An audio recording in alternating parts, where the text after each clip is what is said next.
Hello, my name is John Mason, and I would like to work with you here on the question of attention and the role it plays in both teaching and learning.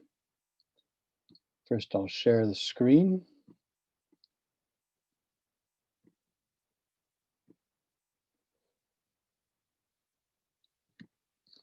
So, to get started, teaching, I think, takes place in time. It acts that the teacher carries out, pedagogic acts usually. Learning takes place over time.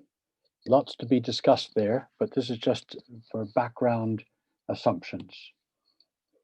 Each act of teaching I see is an intervention in the learner attention. Without an act of teaching, the learner's attention would carry on in whatever way it felt it needed to go.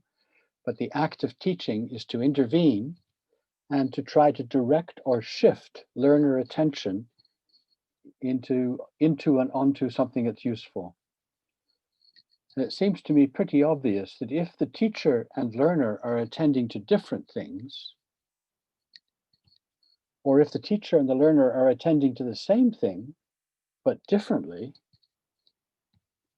then communication between them is going to, at best, be impoverished.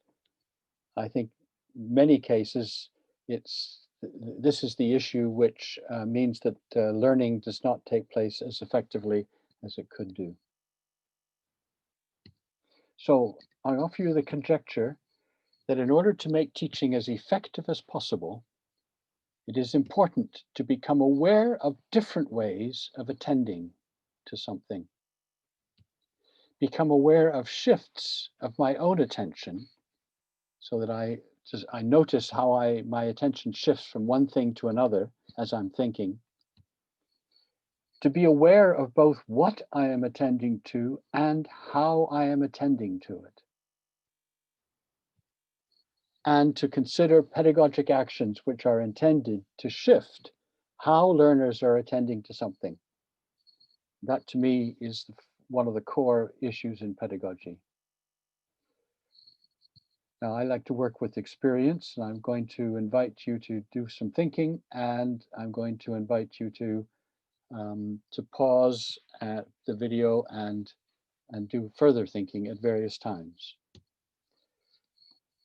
But first, do you ever do a worked example for, or even with, your learners?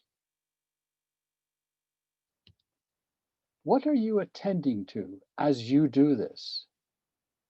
That seems to me to be a critical question. And what might the students, the learners, be attending to? Well, those are difficult questions to answer.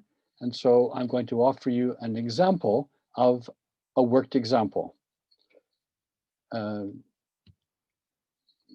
Here's the question. I'm going to let you read it first.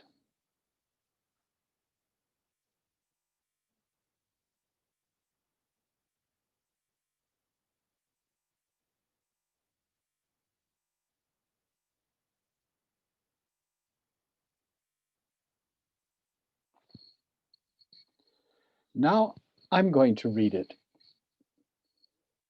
You have a tin of paint, which was made by mixing white to red in the ratio of 3 to 2. You have another tin made by mixing white to red in the ratio of 4 to 5. The sizes of the tins are in the ratio of 5 to 7, or equivalently, it's been decided to use the two tins in the ratio of 5 to 7 by volume. What is the ratio of white to red when you mix the two tins together in the ratio proposed, 5 to 7? Now, I'm not expecting you to work on this question at the moment, but I want to make some conjectures. When you first looked at the screen with the question on it, you saw a mass of text interspersed with a few numbers. And we know that that immediately puts off a lot of learners. Just they see a mass of text, they see some numbers, they panic, they do something with the numbers, but they're really not actually thinking about the question. Then you began to read excuse me. And at some point, you recognize the domain of the problem as a question about ratios. But when you heard me read it, with perhaps different details emphasized, my conjecture is that it alters how you attend to the question. So one of the things that's worth doing is getting learners to vocalize internally and to put emphasis in different places. And that will help them attend to different details. Okay, now I'm going to do it now as a worked example. If I were working live with you, then I would engage you in coming to some of these conclusions.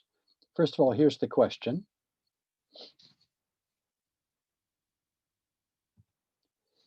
And I'm going to back up. The first thing I want to do is to look at the ratio of 3 to 2. That's the first set of numbers I come upon. And I'm going to be mixing, so I want to know what's the implications of this ratio of 3 to 2.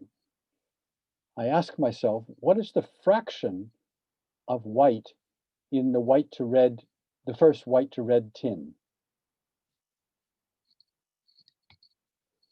And I reckon white is made up of 3/5 of the first tin and 4/9 of the second tin.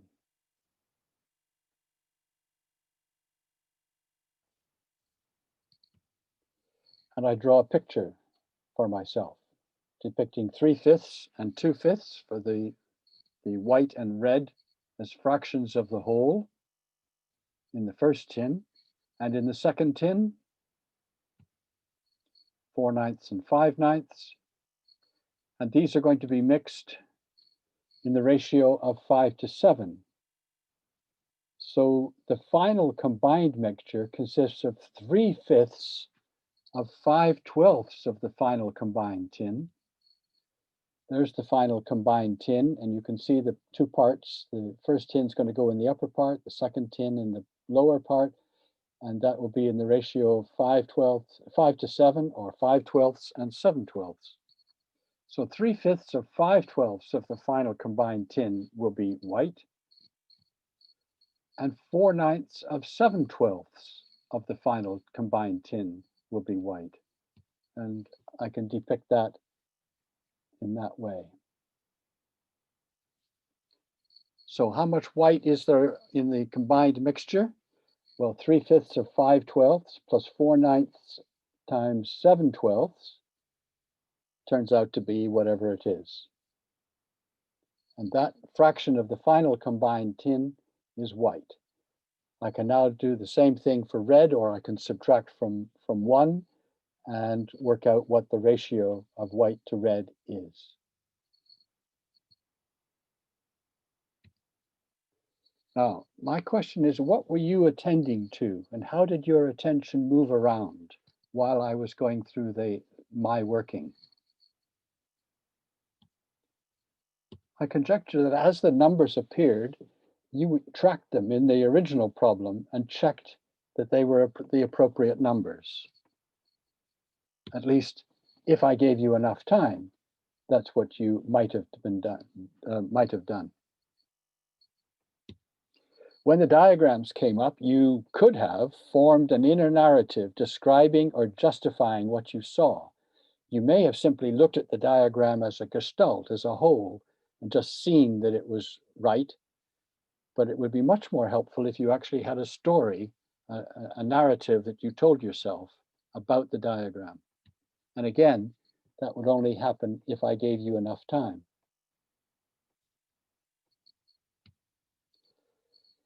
Another conjecture is that your attention, in this case as a learner, is likely to be on the specific numbers, wondering how I knew to perform the various mathematical actions on them. Now, what about my attention? Where was my attention, and how did my attention move around? Well, we could go into a lot of detail if we were working live, but for the moment, I want to make two observations.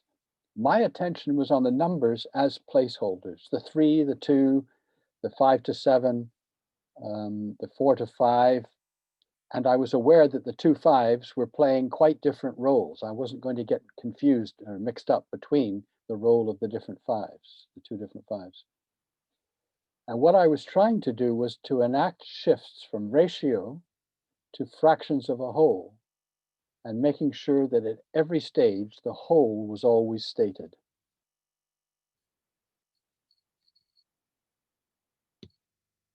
So the pedagogic issue is how to shift learner attention from attending to particular numbers, shifting that to the reasoning which generates the action on those numbers, and generating a personal narrative about that reasoning and how you know that that's what you should do.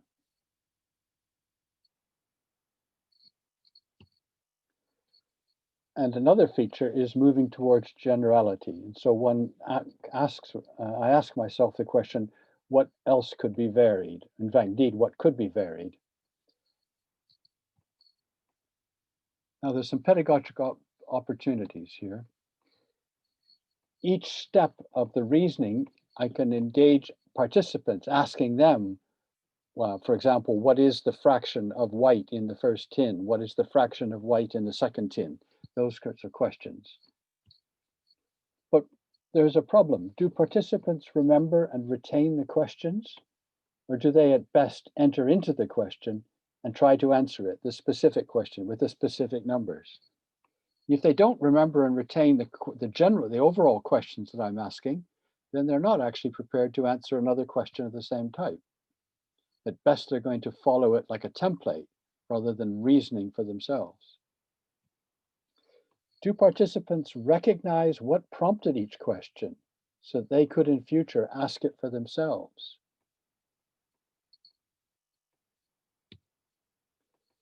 And all of this for me highlights the importance of a personal narrative. A significant amount of research suggests that what learners need from a worked example is an answer to the question, how did you know to do that next? It isn't a matter of which numbers do you shift around and in what order, but it's how did you know to do that? That's what really matters. Now I want to work on scope of generality. Here's the original. Oh, yes. What would it mean to be able to answer a question of this type? How would you recognize a question of this type? That seems to be what's really important for learners, because the next question that they see of this type won't be exactly the same. So there's no point in memorizing this one. So here's the question again.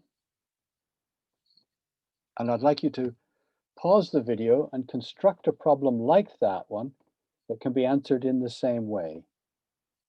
But please state clearly what is the same and what different about your version.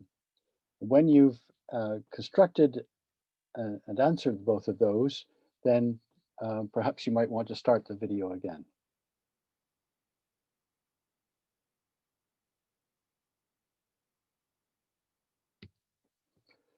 So my question is, what did you find yourself attending to as you tried to construct another problem like that? And in what ways were you attending? And that's what I want to go on to talk about. An obvious question is, what is important about doing one or more questions like this? Rehearsing, practicing, doing lots of examples. What is actually important about the doing? Is it getting the answer? Is it about training oneself to answer this type of question? Or might it be educating your awareness of the relationship between ratio and part to whole fractions? Because that's the essence of this question and of a lot of other questions that are quite a bit like it. Okay, now I want to work on, this is again, the working out that I did. I want to now have a look at how I can make use of this to extend the scope of generality so that students have a sense of this task as being an example of a type of task rather than simply an individual item of which there are probably hundreds and hundreds, and that's what they're supposed to be doing when they're trying to learn mathematics. I think that when they're learning mathematics, learning to think mathematically, it's about reasoning with each question, not simply memorizing how to do a bunch of questions for yourself. So the first thing I want to do is to look at the numbers that appear. The ratio of 3 to 2 appears, and so I put a little cloud around it.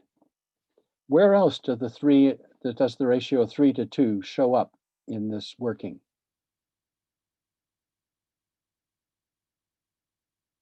Well, it's involved in white is made up of 3/5 of the first tin, so let's put a cloud around that. And again, it's going to show up in the diagram. Oh, sorry, in 3/5 of 5/12 in the final calculation. It's going to show up in the diagram, and it shows up in the final computation. Now, the notion of scope of generality has to do with seeing 3 and 2 as placeholders, which is how I was attending to them, rather than as specific numbers. And so I'm going to replace the 3 to 2 by the ratio of A to B, just random letters. So if the ratio is now A to B instead of 3 to 2, I can get rid of that cloud. And now white is made up of A over A plus B of the first tin. So I can get rid of that cloud. The next cloud, again, A over A plus B. And the next cloud in the diagram, A over A plus B. I'm not going to bother the 3/5 in the final part of the diagram, but I'm going to do the computation below. So the 3/5 becomes A over A plus B, and it's going to be times something. So what I've done is replaced each instance of the 3 to 2 ratio and how it was used by some letters. I call this tracking arithmetic because what I'm doing is treating the numbers as placeholders and replacing them with some symbols that stand for whatever they could have been, rather than just the specific 3 to 2. Okay, we do the same thing to the 4 to 5. Put a cloud around it. Now, where does 4 to 5 show up? It doesn't show up in 5 to 7, even though there's a 5 in common. That's not where the 4 to 5 ratio appears. It shows up first when we're talking about the fraction of white in the second tin, which is there, and there, and in the diagram, and in the computation. So instead of 4 to 5, I'm going to suggest some other letters, P to Q. So I remove that cloud, and the 4/9 now becomes P over P plus Q of the second tin. Remove the cloud. 4/9 is again P over P plus Q. Remove the cloud, and in the diagram, and in the computation.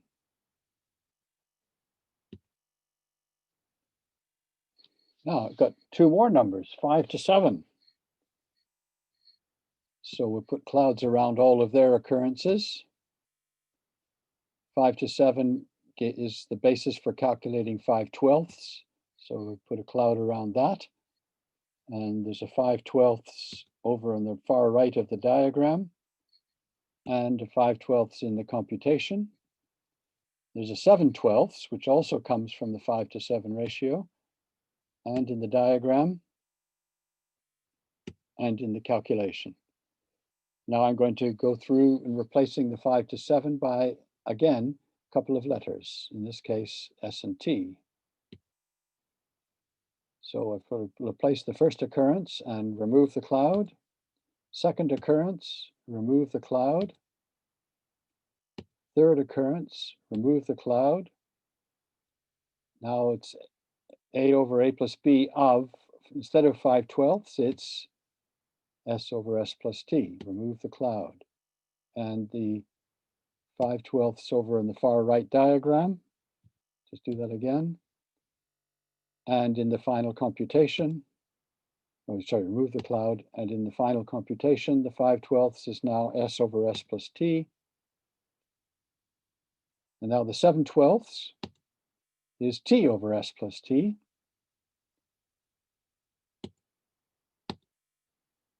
And you can see this is largely a clerical exercise.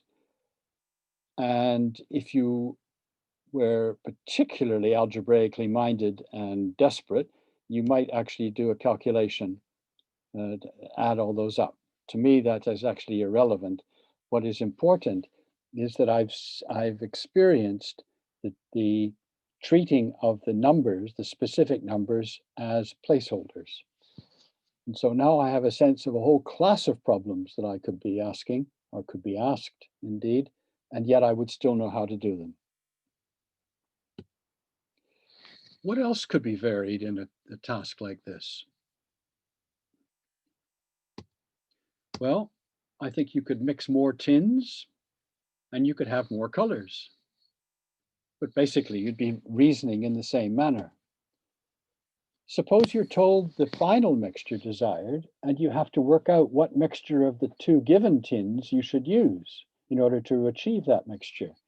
Now, there's a variation, and it's the kind of variation that you're likely to encounter on a GCSE exam. More generally, how else could what is given and what is to be found be swapped about? And this is an exercise which I think it's really valuable for students and learners to play with. If you instead of being given something, you're asked to find it, then what do you need to be given in order that you can actually find that? And one of the things you can do is you could ask students to search through past exam papers or collections of problems to find questions that are closely of this particular type, or more generally, that involve ratios which need to be converted into fractions of in order to be solved, because that's the key idea behind all of these problems.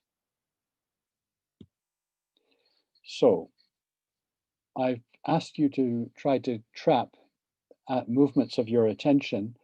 When I try to do that, I discover that sometimes I'm gazing at or holding a hole or even multiple holes.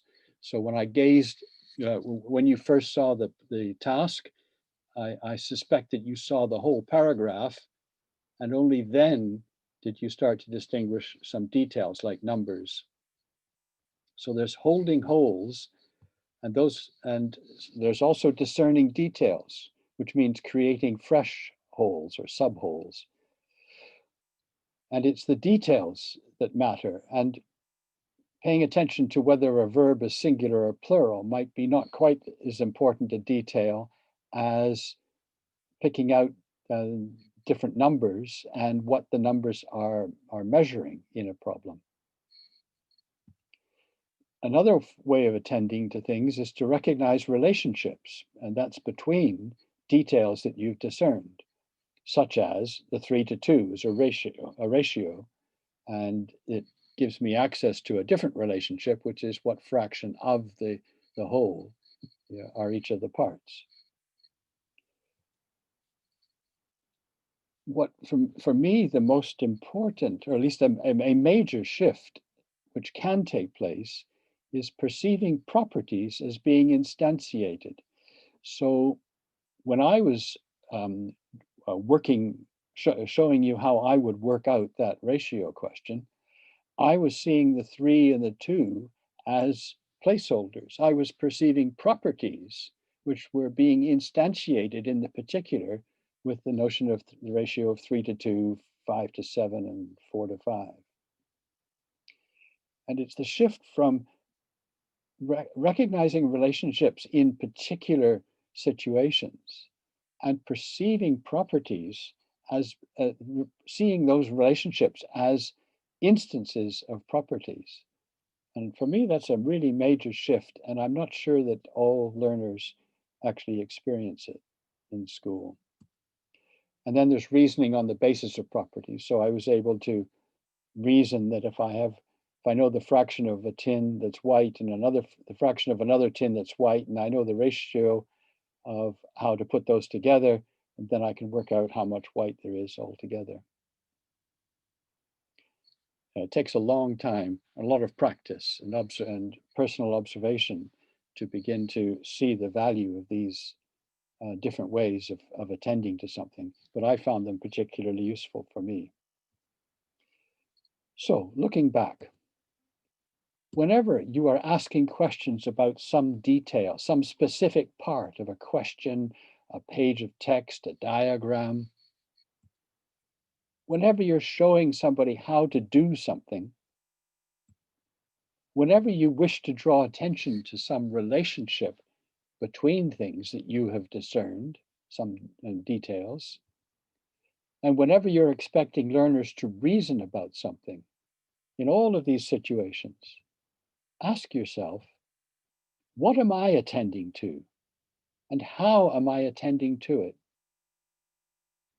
Because that way I might have a chance to then address the question of how can I get them to attend to the same thing and in the same way? And if they're not attending to the same thing or in the same way, then our communication is going to be fractured, I would say. When you reach a pause point in the working, ask yourself, what is my story, my narrative for what we have just done? And what might the learner's narratives be at this point? It doesn't matter that they're not as well formulated and articulated as yours.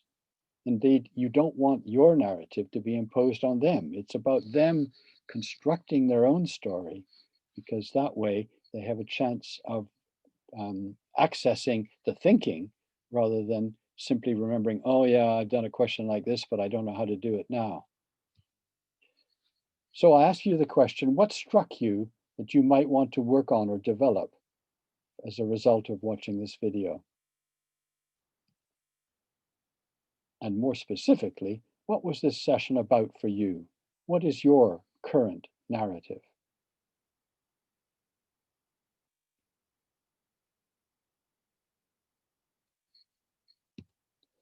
For further reading, here are some possibilities. They're on the PowerPoint, and so you can access them when you want them.